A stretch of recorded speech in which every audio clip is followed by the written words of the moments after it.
తుళ్లూరులో వివిధ కార్యక్రమాలు జరిగాయి. వివరాలు రాజధాని రిపోర్ట్లో.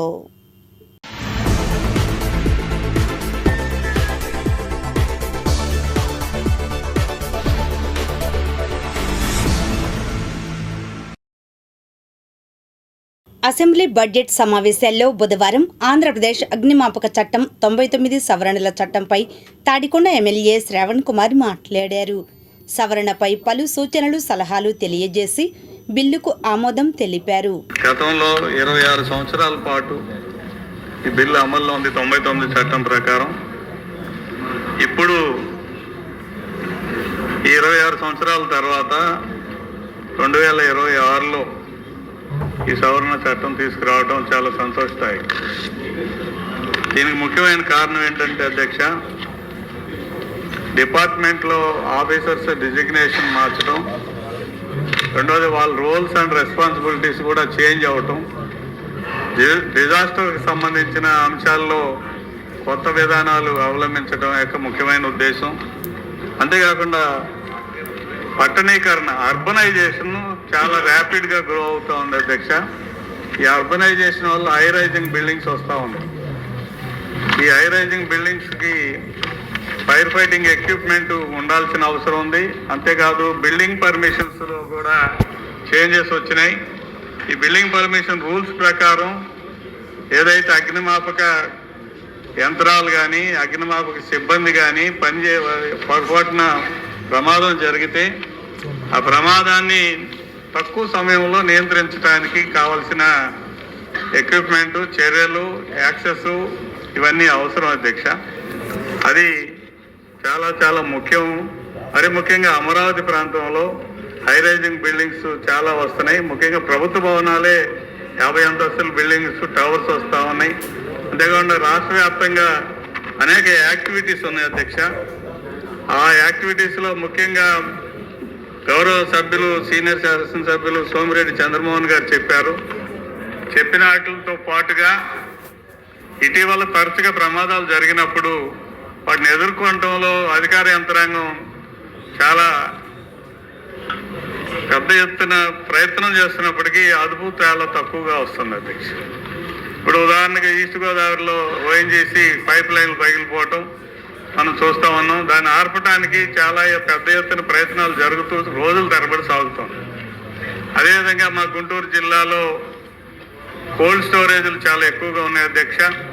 ఈ కోల్డ్ స్టోరేజ్ల ప్రకారం చూసుకుంటే ఒకసారి ఫైర్ యాక్సిడెంట్ కోల్డ్ స్టోరేజ్లు వస్తే వారం రోజుల పాటు చాలా ఇబ్బంది పడాలి. చుట్టుపక్కల ప్రాంతాలన్నీ కూడా ఇబ్బంది వస్తాం. ఆ ఇబ్బందిని ఎలా తొలగించాలో డిపార్ట్మెంట్ దగ్గర ఆన్సర్ లేదు అధ్యక్ష. కేవలం నీటిని చల్లి ఆర్పడానికి ప్రయత్నం చేస్తూ ఉన్నారు. ఈ కోల్డ్ స్టోరేజ్ వల్ల ఏమవుతుందంటే మిర్చి స్టోరేజ్ ఎస్పెషల్లీ ప్రాబ్లం ఏంటంటే అధ్యక్ష, మంట మండినప్పుడు కోర్ వస్తుంది అధ్యక్ష, దగ్గరికి ఎవరు వెళ్ళే పరిస్థితి లేదు.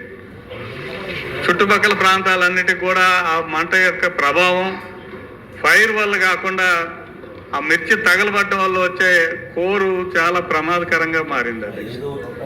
తర్వాత ఇటీవల దుగ్గిరాల్లో పసుపు కోల్డ్ స్టోరేజ్ ఒకటి ఫైర్ అగ్ని ప్రమాదానికి గురైంది అధ్యక్ష.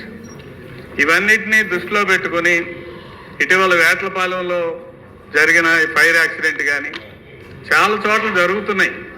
కానీ డిపార్ట్మెంట్ ప్రోయాక్టివ్గా లేదంటే ముందస్తు చర్యలు తీసుకోవడంలో చాలా ఫెయిల్ అయిన మాట వాస్తవం. దాని గురించి ఉద్దేశించి బహుశా పీరియాడికల్ ఇన్స్పెక్షన్స్ చేయాలా. రెండోది ఫైర్ సేఫ్టీ నిబంధనల్ని ఖచ్చితంగా అమలు జరపాలి. అంతేకాకుండా ఆ ప్రిమిసెస్ని ఎప్పటికప్పుడు టైం టు టైం ఇన్స్పెక్షన్స్ చేయాలి. ఫైర్ ఎక్విప్మెంట్ ప్రాపర్గా ఉందా లేదా చూడాలి. కేవలం నీటి ద్వారా ఆర్పుదాం, నీటి దాని కాకుండా లేటెస్ట్గా చాలా కెమికల్ ప్రాసెస్ కూడా వచ్చింది అధ్యక్ష. అది కేంద్ర ప్రభుత్వం కూడా దీన్ని మనం సజెస్ట్ చేసింది. వాటిని ఇందులో ఎక్విప్మెంట్లో ఇన్వాల్వ్ చేయటం, ఆ ఇన్వాల్వ్ చేయటం ద్వారా వితిన్ షార్ట్ టైం ఆ ఫైర్ని ఆపటానికి కోసం చర్యలు తీసుకోవాల్సిన బాధ్యత మనందరి మీద ఉంది అధ్యక్ష. అందుకనే చాలా ఇంపార్టెంట్ బిల్లు.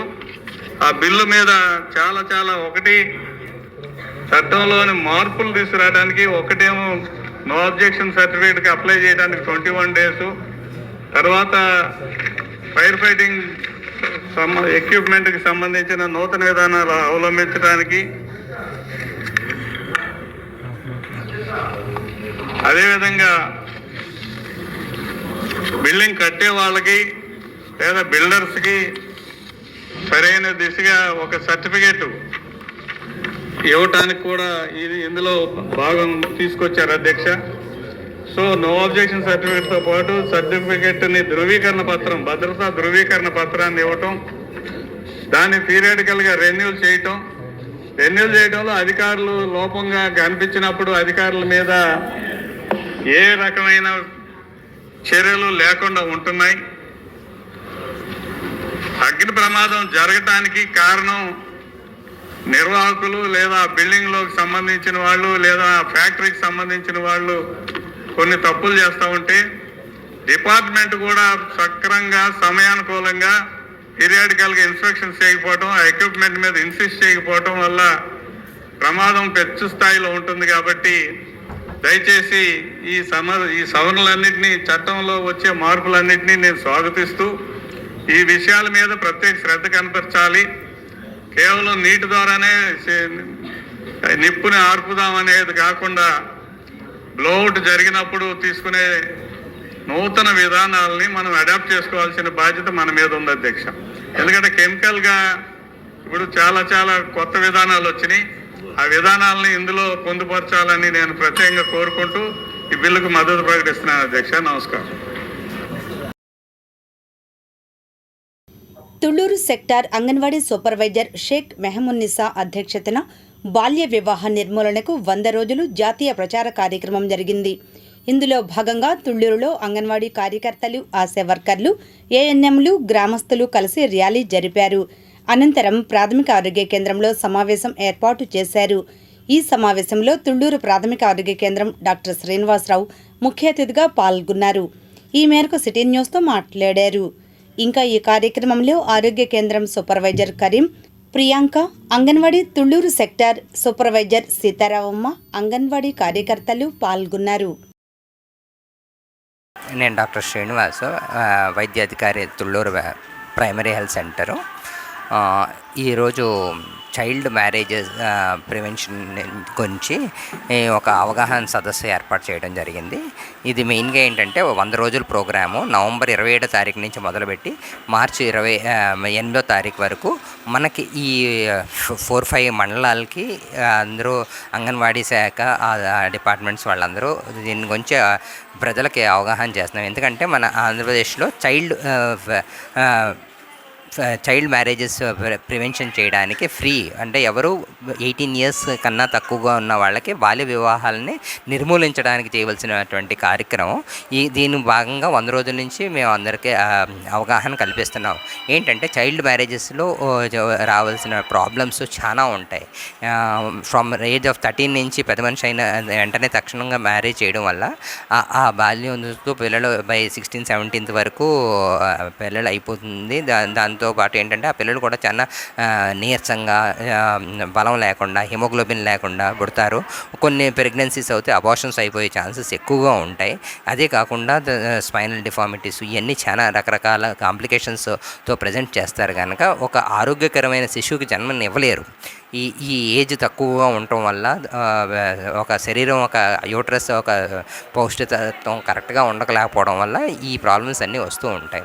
సో అందుకని ఏంటంటే అందరినీ చేసేది, మ్యారేజ్ ఒకవేళ జరిగిపోయినా సరే ప్రెగ్నెన్సీస్ మాత్రం ప్రివెన్షన్ చేయడానికి స్పేసింగ్ మెథడ్స్ కానీ, టెంపరవరీ మెథడ్స్ కానీ అవగాహన ఇప్పుడు చాలా రకరకాల ఇంజెక్షన్స్. ప్రజా రాజధాని అమరావతిలో నిర్మించనున్న చిన్మయ విద్యాలయకు భూమి పూజ కార్యక్రమం బుధవారం జరిగింది. ఈ విద్యా సంస్థ నిర్మాణ పనులకు చిన్మయ మిషన్ గ్లోబల్ హెడ్ స్వామి స్వరూపానంద, మంత్రి నాదెండ్ల మనోహర్, ఎమ్మెల్యే తెనాలి శ్రవణ్ కుమార్ పాల్గొన్నారు. రాజధానిలోని నేలపాడులో 3 ఎకరాలలో ఈ చిన్మయ విద్యాలయ సంస్థ ఏర్పాటు కానున్నది. Chief post master general Sridevi AP circle అధికారులు మందడం బ్రాంచ్ ఆఫీసును సందర్శించారు. ఈ సందర్భంగా వారు మాట్లాడుతూ గ్రామీణ ప్రాంతాల్లో పోస్టల్ సేవలను మరింత విస్తృతం చేయవలసిన ఆవశ్యకతను వివరించారు. అనంతరం గోల్డెన్ రూల్ హైస్కూల్లో మంగళగిరి సబ్ డివిజన్ పరిధిలోని మొత్తం 21 బ్రాంచ్ ఆఫీసుల పనితీరును సమీక్షించారు. ఈ సమీక్షలో ఈసీఆర్, ఐసీఆర్ ప్రమాణాల బలోపేతం, బ్రాంచ్ ఆఫీసుల ఆర్థిక స్థిరత్వంపై ప్రత్యేక దృష్టి సారించాలని నిర్ణయం తీసుకున్నారు. బ్రాంచ్ పోస్ట్ మాస్టర్లు వ్యాపారాభివృద్ధి, ఆదాయ వృద్ధి, వినియోగదారుల చేరువయ్యే కార్యక్రమాల్లో చురుకైన పాత్ర పోషించాలన్నారు. తపాలా సేవల్లో ఉత్తమ ప్రతిభ కనబర్చిన Anantavaram branch post master P. Narasimharao, Penumaka branch post master Banoth Nagamani, Venkatapalem branch post master Shaik Hanif ఆమె అభినందిస్తూ ఉత్తమ ఆచరణలను కొత్తగా నియమితులైన బ్రాంచ్ పోస్ట్ మాస్టర్లకు అవగాహన కల్పించాల్సిందిగా వివరించారు. ప్రతి బ్రాంచ్ ఆఫీస్ వారానికి 5 పోస్టల్ ఆర్టికల్స్ బుకింగ్ చేయాలని ఆమె నిర్దేశించారు. మెయిల్ పరిమాణం తక్కువగా ఉన్న ప్రాంతాల్లో సేవింగ్స్ ఖాతాలు, పిల్-ఐ, రూరల్ ఇన్సూరెన్స్ వ్యాపారాల పెంపు కోసం ఇంటింటి ప్రచార కార్యక్రమాలు చేపట్టాలన్నారు. నిర్దేశించిన లక్ష్యాలను సాధించి సేవా ప్రమాణాలను మరింత మెరుగుపరిచేందుకు కట్టుబడి పనిచేస్తామని బ్రాంచ్ పోస్ట్ మాస్టర్లు హామీ ఇచ్చారు. ఈ కార్యక్రమంలో superintendent of post office U. Yellamandaiah, assistant superintendent of post officer Radhakrishnamurthy, postal inspector Prasanna Venkatasai